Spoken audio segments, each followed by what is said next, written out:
Estamos ya en comunicación con Iván Ojeda, director del Instituto Nacional de Estadística. Hola Iván, ¿cómo estás? Buen día. Muy buenos días, don Luis. Un gusto saludar a la señora Estela también, al gran equipo de la radio y también a esa gran audiencia que siempre te sigue. Bueno, Iván, como nunca, digamos, se generó polémica porque obviamente el número final sorprendió, sin saber que somos mucho menos de lo que estimábamos, y no es un número menor, ¿verdad? Más del 1,5 millones casi, digamos, menos. A ver, en términos sencillos, ¿qué pasó? ¿Se hicieron mal las estimaciones iniciales allá por el, no sé cuándo fue, el 2012? 2012. ¿Se hicieron unas proyecciones equivocadas o pasaron muchas cosas que no estaban previstas? ¿Por qué somos tan, es decir, por qué el número es, digamos, mucho menor que el que se previó inicialmente, Iván? Sí, muchas gracias. Es una suma de muchos factores que vos ya mencionás. En primer lugar, que el Paraguay se manejaba con datos de proyección, pero no del 2012, del año 2000, porque en su momento no se utilizó los datos del año 2012. Fue un censo que tuvo muchas limitaciones, entonces las proyecciones empezaron desde el 2000. Cuando hablamos de proyecciones, para que la gente entienda, lo que se hace es estimar la población en base a elementos de la demografía como son los nacimientos, los fallecimientos o las muertes y también la migración. En estos 20 años pasaron muchísimas cosas, una migración muy importante a España que se dio en la década del 2000 al 2010, la caída sostenida de la fecundidad. También es muy difícil que los proyectos o la gente que estimó sepa que iba a venir una pandemia. La pandemia trajo mucha mortalidad, pero no solamente mortalidad, sino que también migración.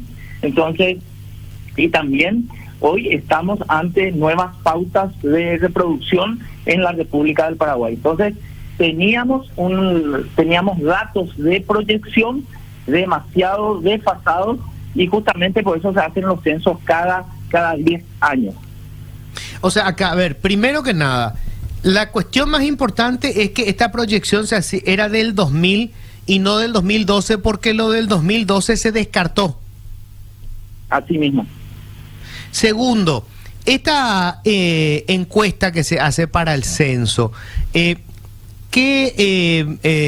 digamos, ¿cuál es el modelo técnico que se aplica? Porque, por supuesto, llueven las llamadas o en las redes sociales lee de gente que dice, a mi casa nunca llegaron.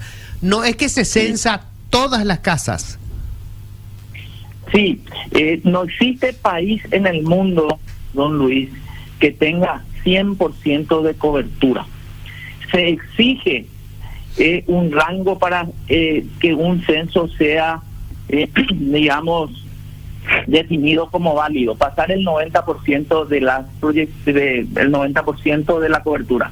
Entonces, ante las dudas, porque a nosotros también nos generó, digamos, una llamada de atención la diferencia entre proyecciones y población. Lo primero que hicimos es hacer una encuesta de, digamos, de cobertura.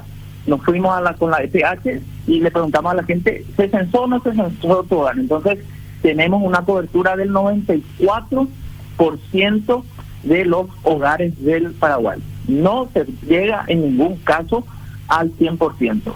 Estamos en la misma línea de la cobertura de Brasil, de República Dominicana, de Ecuador. Lastimosamente Costa Rica no llegó ni al 60%, pero nosotros estamos con una cobertura muy, muy relevante. Obviamente, hay zonas donde no se llegó, hay edificios que no nos dejaron entrar, hay estancias donde no nos dejaron entrar, hay personas que no se quisieron censar y eso representa más o menos al 6% de los hogares. O sea, más o menos 200.000 personas, digamos, no habrían sido censadas, de acuerdo con esto. 400.000 personas aproximadamente. 400.000. Eso tenemos bien identificado. Imagínate, tenemos la georreferenciación digital de todas las viviendas de la República del Paraguay.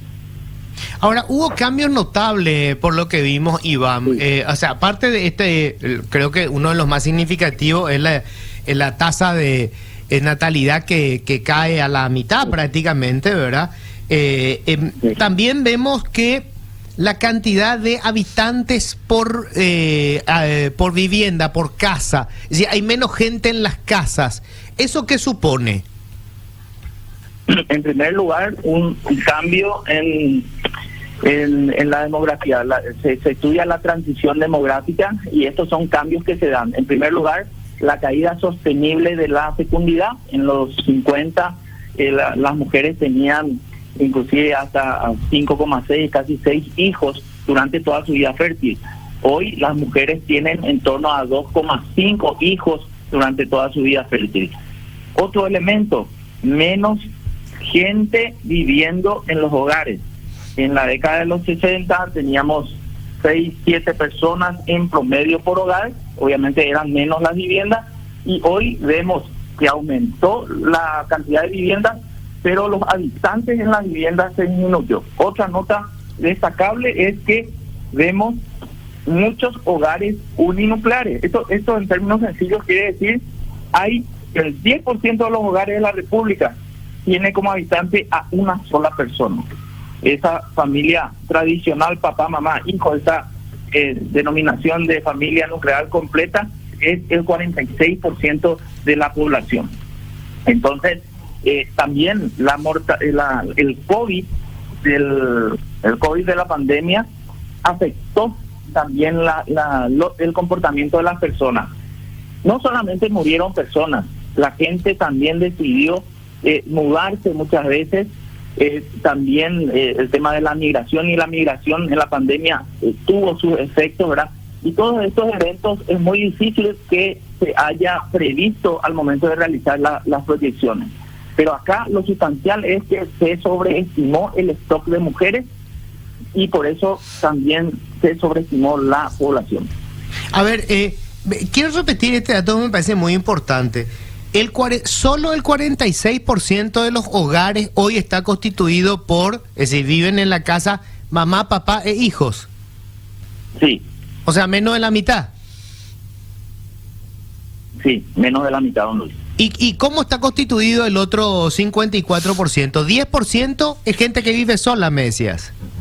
Gente que vive sola, el 29% son hogares nucleares extendidos, o sea, papá, mamá, hijos y algún pariente, 29%.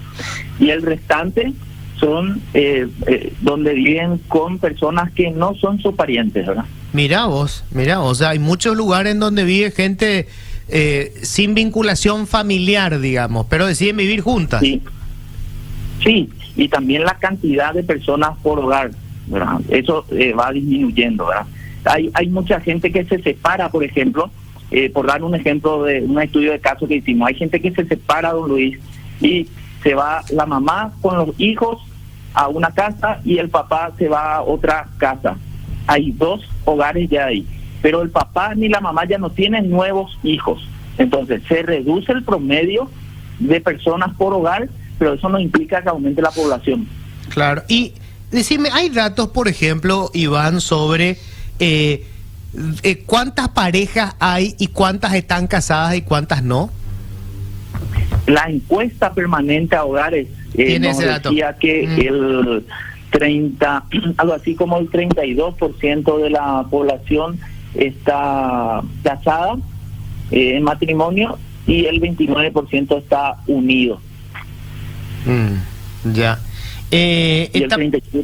La encuesta también toma datos, por ejemplo, sobre cuántos católicos, cuántos protestantes, ese tipo de datos no, ¿verdad? A partir de la Constitución del 92 se sacó esa pregunta, don Luis. Ya, no se incluye. Y lo otro, obviamente, es el tema de las edades. Estaba mirando este trabajo que publica hoy Día a Día y me pareció impresionante porque verlo así graficado impacta cómo el número de niños de menos de 14 años, que en la década del 50 era el 43% de la población, hoy son apenas el 24%. Y la gente de 65 años y más, que era apenas el 3% en el 50, ahora es el 8,8%. O sea, es una población que está madurando y envejeciendo. Totalmente. Y la fuerza de trabajo está creciendo, o sea, la población de 15 a 64 está en un 67%, entonces estamos ante una ventana de oportunidades que si tomamos las medidas correctas vamos a tener un bono demográfico. Si no tomamos las medidas vamos a tener una población envejecida, sin seguro médico, sin jubilación. Y como decía un amigo, le escuché en una entrevista, decía, dentro de poco vamos a necesitar más geriatras. ¿Qué pediatras? Sí, así mismo. ¿Estela?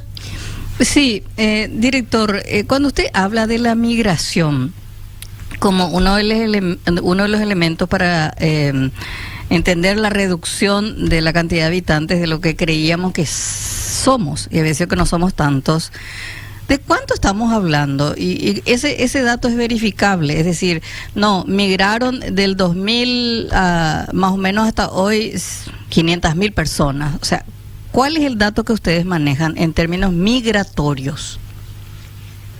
En términos migratorios, tomamos nosotros los datos del Centro de Estudios Latinoamericanos de Demografía de Naciones Unidas, y ellos publicaron un saldo migratorio que vos hacer la diferencia entre los que salieron y los que entraron al país, en términos sencillos. Sí. Y eso te da un saldo migratorio. Entonces, el saldo migratorio del Paraguay entre el año 2002 y el año 2021 es de menos 533.000 personas. 533. Es medio árido, ¿verdad? Pero la diferencia es lo que yo estoy manifestando. Quiere decir que salió más gente que la que entró, ¿verdad?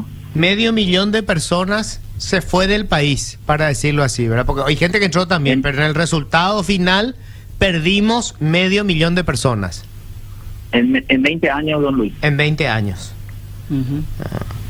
Este cuestionamiento que lanzó el ministro de Economía, y para que nuestros oyentes y televidentes sepan lo que dijo el ministro, esto publica el diario Última Hora, dice, si uno analiza la encuesta permanente de hogares, que es una toma más frecuente, veíamos que las cifras totales daban un 7,5 millones en población, en torno a las proyecciones. Me hace ruido esa parte porque hay implicancias sociales y ambientales que pueden variar fuertemente, además de la manera en que se produce un 4,5% de crecimiento promedio. ¿Cómo fue eso si somos finalmente tan pocos? Se te desarma la lectura de los factores de crecimiento del país. Es decir, el ministro de Economía dice que va a hablar con usted, con su equipo técnico, porque necesita precisar estos datos, o sea, necesita saber cómo somos menos de lo que creíamos. Totalmente, y yo me pongo en el lugar del ministro, y tiene toda la razón en plantear reuniones técnicas. Nosotros ya estamos reunidos, de hecho que el tema de transparencia hemos conformado un técnico de población, de donde participan justamente representantes de instituciones públicas de todos los ámbitos, también agencias internacionales, organismos internacionales que aportan con sus técnicos, sus conocimientos, y también investigadores independientes. Para salir con estos datos, yo no salí alegremente. Yo tuve sendas reuniones con mesas de trabajo, representantes, por ejemplo, con el viceministro Javier Chávez de Economía, con todo el staff del Banco Central del Paraguay. Tuve la posibilidad también de hablar con la jefa de gabinete, ¿verdad? Pero estamos hablando de datos preliminares. Esto recién comienza. Tenemos que hacer las metas técnicas y validar toda la información y analizar las 65 variables que tomó el censo y las 20 temáticas que van a ser estudiadas. Cuando hablo de temáticas, para que la gente entienda, vamos a tener estudios profundos sobre la fecundidad, la mortalidad, la migración, las personas con discapacidad, necesidades básicas insatisfechas, que son carencias en salud, educación, vivienda, empleo. Vamos a hablar del análisis de las viviendas, cuánto es el déficit habitacional, cuantitativo y cualitativo, la estructura de los hogares, y por supuesto el censo indígena, que tiene toda otra temática también. ¿Y cuándo van a estar esos datos? Los datos finales del censo indígena lo vamos a publicar en el mes de noviembre de este año, también con el geoportal estadístico, y para el segundo trimestre del año 2024 vamos a tener ya los resultados finales del censo con la desagregación departamental y distrital y también la base de datos en línea. Posteriormente a eso vamos a hacer una socialización en todo el territorio nacional y en el cuarto trimestre ya la publicación de las investigaciones temáticas, como así también la publicación de las nuevas proyecciones del Paraguay. Iván, director, tengo una pregunta, por favor. Sí, cortito. Sí, director. ¿Hay ya una reunión marcada con el ministro? Estamos nosotros en reunión permanente. Yo tuve la reunión antes de ayer con el equipo del Viceministerio de Economía y el Banco Central y por supuesto estamos abiertos para dialogar con todos los actores, con la opinión pública, con quien estamos hablando de un derecho constitucional. La gente tiene que saber cómo está, con datos ecuánimes y veraces. Perfecto. Iván, mi respeto, muchas gracias.